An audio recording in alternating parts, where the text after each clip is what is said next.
Hello everyone, this is my Kia Rio 2016. I'm just experiencing some issue. When I start the car, I hear like a water sound moving on the dashboard.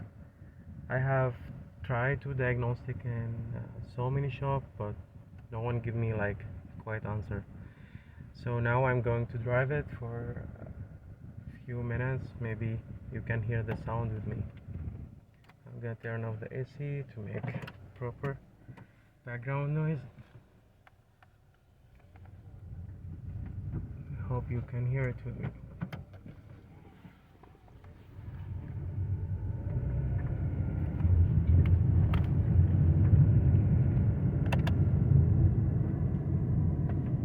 I hear it, but I don't know about the video. You can hear it or no?